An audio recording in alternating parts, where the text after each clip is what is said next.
Hazell, and I'm joined by 3 colleagues of mine who want to have a conversation about how we think we can utilize some new technologies that are emerging to improve airports.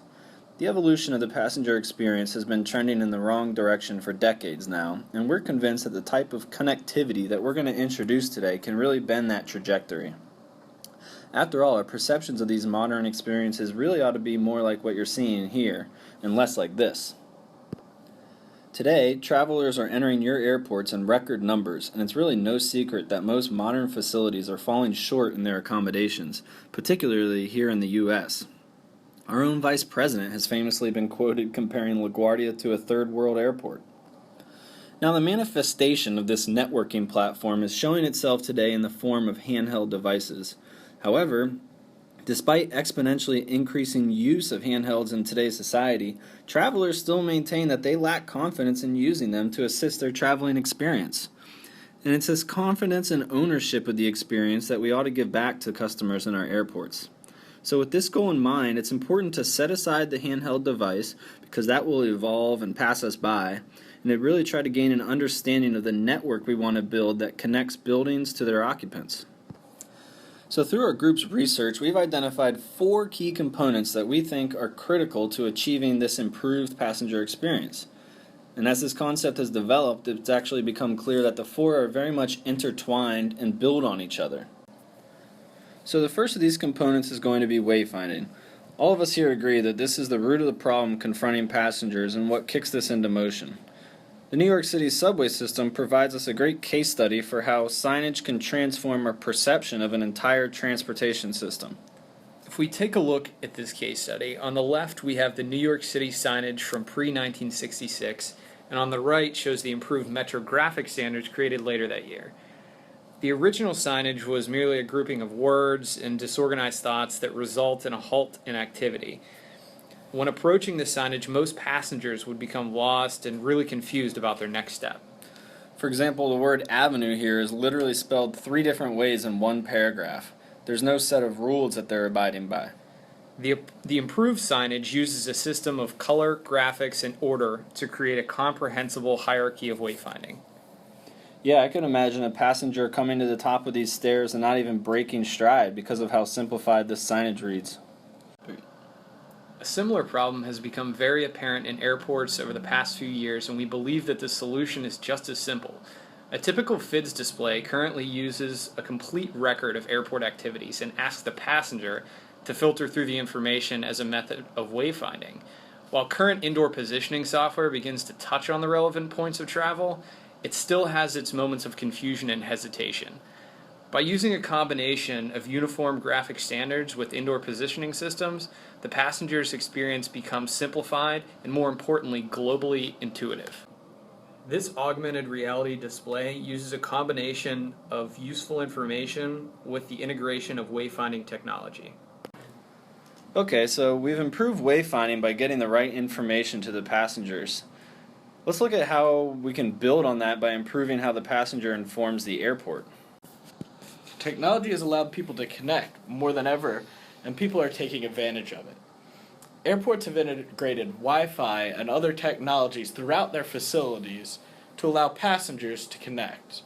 This sharing of information should not flow one way, but should be a dynamic interaction. Look at what other companies like Google and Facebook do. They collect information and utilize it to better serve their customers. Airports can do the same thing with their passengers. So exactly how do airports get this information? Well, whenever someone connects a device to a Wi-Fi system, the system can identify that device and track it as it moves from receiver to receiver throughout the facility. Using this information, airports can track the location of anyone connected to their system. Knowing the amount of devices connected to an individual antenna allows the airport to estimate how many people are in a certain place over a period of time. From this information, airports can create heat maps, which provide unique insights into passengers. For example, if an area shows up with a heavy density in morning hours, you know it's a place where people like to congregate early in the morning. So naturally, locating a coffee shop or another breakfast concession in this space will be able to not only provide opportunity to increase revenue, but will also improve the passenger experience by providing them what they want and need. With this additional information about passengers' whereabouts, how can the airports actually use that to aid wayfinding? If you've ever been to Disney World or even driven around a city, you know there's a technology in place that can track how long it takes you to get from one location to another or to get through a line. This can be used by airports for great benefits for their passenger screening checkpoints. A long line at a screening checkpoint is an incredibly daunting sight. Passengers instantly get nervous about how long this will take and whether they were going to be late for their flight and whether they'll leave without it. Using positioning technologies, we can dynamically determine how long it will take that individual passenger to get through a screening checkpoint. Using technology to inform passengers with precise and accurate wait times will help alleviate this stress. This can even be integrated with wayfinding technologies to help route passengers to a faster, less congested area, allowing them to relax. Okay, Cory described how data sharing has improved the passenger experience by giving the airport the ability to direct the passenger. As opposed to active engagement between occupants in the building, changes can be made to the airport's infrastructure to improve the passenger experience as well. The idea of adaptive building infrastructure is that the building systems should change dynamically to accommodate passengers' wants and needs. Controls in current building systems are becoming more complex, and with this complexity comes with the flexibility to react to passengers. By connecting building systems like HVAC, lighting, and others to the information airports have about where the passengers are, their flight schedules, these systems can taper down or ramp up, targeting areas where those systems are needed, saving energy and resources. This can be done with many systems. For example, by tying in passenger density and flight schedules, HVAC systems can have the foresight to predict areas of the airport that will have a dense population. With the heat those people generate, the system should provide more cooling or less heat to that area before the passengers arrive. This intuition provided to the system by the information shared keeps the HVAC system ahead of the curve instead of being reactionary. Lighting systems can also be dynamic. When areas are static and calm, light levels should be low to encourage people to relax. But for example, when a flight is about to board or an area becomes more active, light levels should ramp up in order to meet those demands of that activity. This can be done in a slow and gradual process, especially when information is shared about flight schedules and population densities. Light has the ability to change colors as well. The spectrum of white light can be either warm or cool, having different amounts of red or blue light. Warm light simulates the sun in the morning or in the afternoon, whereas cool light mimics midday conditions. This relationship with the sun and the changing of color temperatures can influence people's activity levels. For example, in a hold room where people are waiting for their flight, say an international flight where there's a 3-hour wait, light levels can be adjusted to have more warm light, which mimics a twilight condition. This affects people with their circadian rhythms by making them more relaxed and more calm. Slowly, the light can be ramped up to a cooler temperature as the flight approaches boarding. This will naturally awaken people and get them ready for more activity. Through the adaptation of a building's infrastructure, we begin to passively influence both the passenger's understanding and use of a given space. By using technology to its full potential regarding wayfinding, we influence human movement consciously and subconsciously. This is what we call the nudge factor. So, Kristen, what exactly influences human movement?